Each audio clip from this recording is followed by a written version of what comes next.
Hi, my name is Marcia Jews. Welcome to STEM City USA's coverage of the Women of Color STEM Conference. Through all 3 days, we will be bringing you incredible interviews with inspiring STEM pioneers leading the way in industry, government, academia, and around the world. And now, please welcome our next guest. Hello, my name is Luango, and I work at Lordstown Motors Corporation. I am the vehicle integration voice of the customer supervisor. Something interesting about me? I like science fiction and storytelling. I like to explain high complex technology problems with simple stories with interesting twists.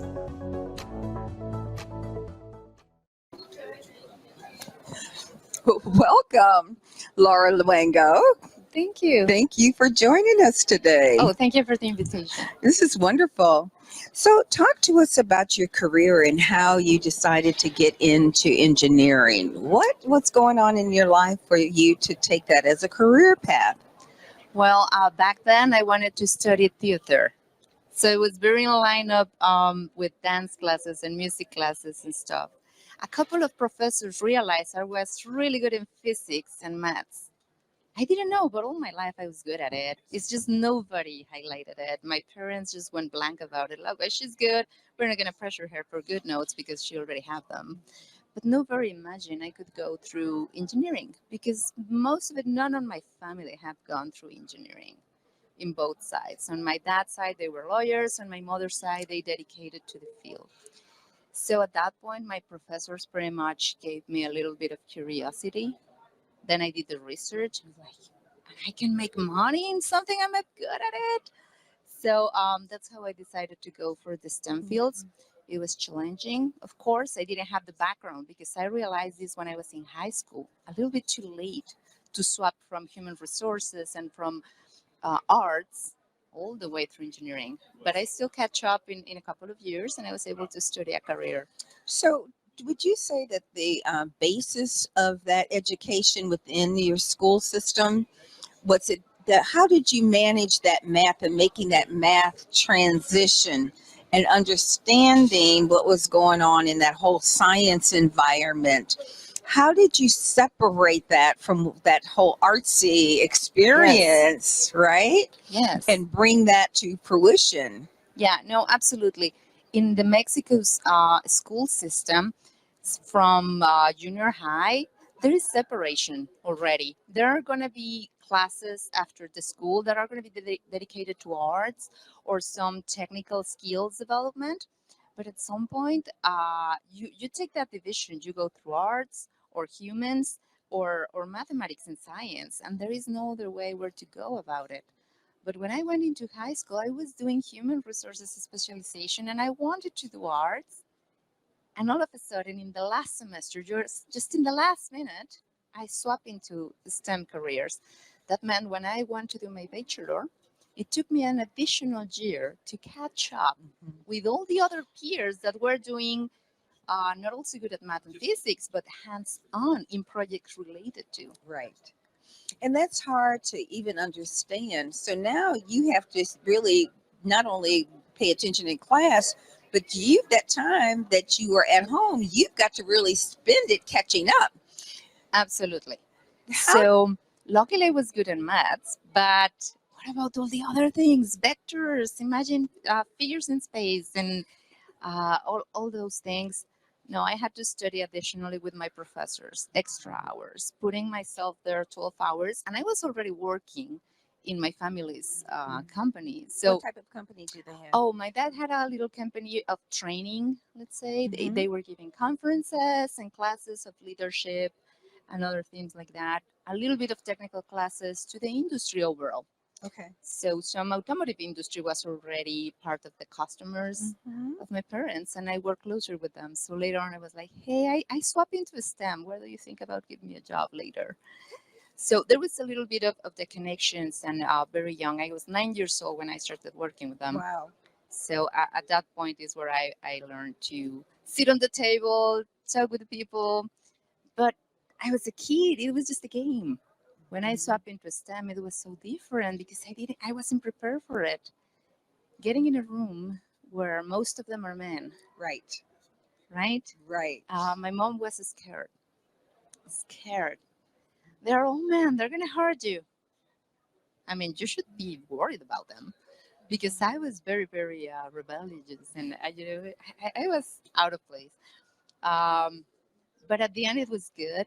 My professor right away acknowledged she's the only one we have, or we were two or three of us, That's right. and they took care of us. That's right. They were watching us closely, that no one else would bother us or make any kind of bad jokes about us. They took care of us. So my mentors and professors were pretty much like parents to me. But you need to have an ally like that. You need to Yes. have a mentor or Yes. at least somebody who resembles sanity to help a young girl Yes. navigate this, because you sound like you were bent on learning this. You were committed. Yes. You were committed. Yes, because to start with, my father was my first mentor, right? Sitting on a table with CEOs or directors or managers can be scary for many people because they have a higher position than you. But I was 9 years old when I was already doing that. And my father was always behind me. Don't confuse gentlemen with other stuff. Be very careful. People is going to be one way in the negotiation table and another way outside. Don't take it personal. All the training as a kid is like, oh, yeah, sure. But when you grow and you're like, I've seen this before. Wait, I'm ready for it. I can do it. When I swapped into STEM, it was all about the books. I talked to some professors, like, I cannot learn just coming to class. I need more help than that because I am behind the others. Right. So one professor sent me to a different university, a public university. Really? They do, he was a master degree kind of counselor, and he sent me through his students, and they were teaching me a little bit additional about materials engineering in the lab with the materials, what happens behind the science of studying different materials. Those kind of experiences helped me to put hands on to see what is. And my job was very simple: prepare the samples, cleaning them for half hour, just waiting for the polishing happening into the sample.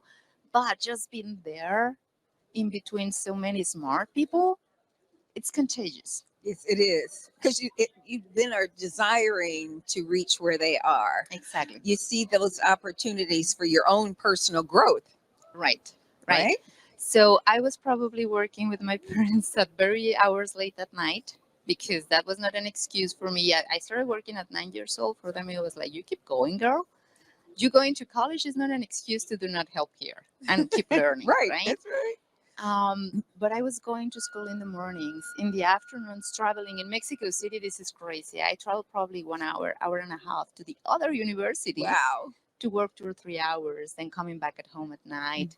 Back then, it was not that dangerous. I had a good, I was a a different good world. teenager, but still, I had to be very careful with myself. I didn't let myself to be exhausted because I use public transportation in Mexico, and if you fall asleep, trouble comes in. So all those things, I was young, of course. I could do it, right? And I was so excited. I had so much inertia because I didn't know that I was so smart. And all of a sudden, I'm smart. And my professor tells me every day. So it was an exciting change. It was challenging. I first to one private college first. It didn't work for me, like their philosophy and the price and everything Yes, else didn't right. work out for me. When I tried the second one, it was a perfect fit. And the professors and everyone was taking care of me. And they teach me so great lessons because, when you swap, and of course you know everyone else is stronger than you. When we did projects hands-on, the guys knew how to use the tools and I didn't even know how to use a drill, and I was like hesitating. And the guys sometimes abused about it. That's You know, right. like, That's right. what are you doing here, right? You're gonna get married. What's the point? I was like, I don't But know if that's I'm yeah, getting but I'm not married. going to just give up all of that dream, right? Exactly. But my professor was totally behind me, like, you know what? You need to learn a couple of tricks to keep these guys aligned. At some point, I earned it. I earned their trust as a peer. At some point, I got a surgery, some health issues. Okay. The guys were holding my backpack and holding my laptop. Oh, that's wonderful.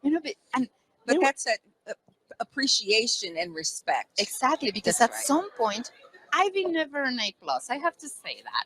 To me, that's presumption. I cannot hold studying so many hours just for a little more. So I am an B plus to A student. Okay. So not too bad.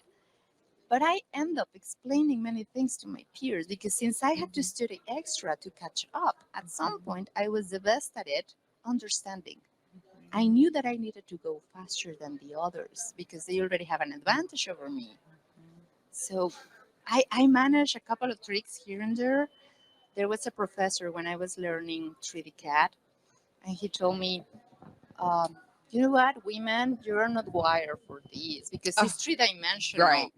What do you mean Wait a I'm not minute. wired? Well, science, right? It's just how your brain is built. But don't worry, if you practice, you'll get it done.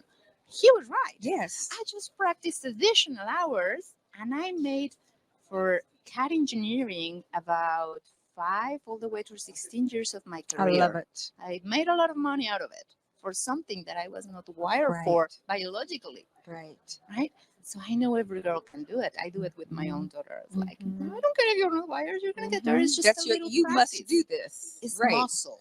That's right? exactly It's right. muscle. That's exactly right. So that was pretty much how I swapped into engineering. But I love it. And that's what we need, is to be also to articulate your experiences and what should be going on to your daughter and for the next generation. Absolutely. This is not a, it's not for the faint of heart. Nope. Right? And you know, those are just basic skills. So my 4-year-old, she knows how to drill. She knows how to hold it. She's not going to do it perfect. It doesn't matter. She knows. Right. Those are the basic skills to keep a home going. When I was a child, my father was like, no, no, no, you're going to get hurt. I'm going to do it for you. Of course, his intentions was great. He was really great with me. But that was the culture. That was our culture. That's where I grew up, where everyone was taking care of me. I couldn't drive a car.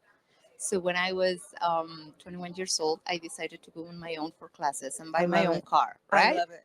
Because that's how my father was wired. I'm not gonna change him, right? He protected me so much that I never got into these crazy stories, right? And I know many of my friends got into it. They got out of school. They got in so much trouble. I wasn't because my Right. father was a little bit of a protective, but he gave me a little bit of the courage to do what I wanted when I was ready for it. And that's what you need to go through this life and to make it through corporations. You have to have the courage to see yourself there and to put yourself in the position to do that. Exactly. And so as we start to close, what should we be doing with young people to help them understand that the world is really their oyster, that they can do, but what is that courage or what is that moxie that we need to give them to help these young girls do what Absolutely. you overcame? Absolutely. I want to tell them the same thing my father told me my whole life. If you repeat it every day, it means nothing, but at some point, you know it. You can do whatever you want. Your imagination is the limit, not anyone else's. And maybe you can even break your own concepts. You can do whatever you want. If you want it, you work it, you get it. And you gotta trust it. And everything we do, no matter the gender, think about this, is just basic life skills. It may be hard at the beginning, but the more you practice it, the better you become at it. And sometimes it's just like a little band-aid. Yes, you may get hurt. That's why you have parents to observe you, or Right. you have family. There is always someone. I know there is many people with no family around, but there is always someone. Yes. Identify your mentors, identify your sponsors, the people who care about you, who is going to protect you through the journey. They're going to be there, and you can always ask, and you can always don't be shy. I have no idea how to use this, and they will be. This is your opportunity. That's right. I'll teach you, That's right. and you just take it. That's right. You And just you have take to it. see yourself there. They have to see themselves. They have to Yes. be able to vision them in those position and into that future. Exactly. Right? Right. Well, we would look forward to see. Now, you know you're part of the family now. This is the 28th year for the Women of Color. So your expectations, you're going to be here next year Absolutely. and on. Absolutely. Right? Thank you so much. Thank you so much. So you're going to be here for the rest of the weekend. Absolutely. I'm going to have a talk at 7 o'clock Oh, great. and women You the rest of the weekend. Absolutely. Thank you All so right. much. Thank you very much. Have a great evening. Thanks. Thank you, ladies and gentlemen. Laura Luango.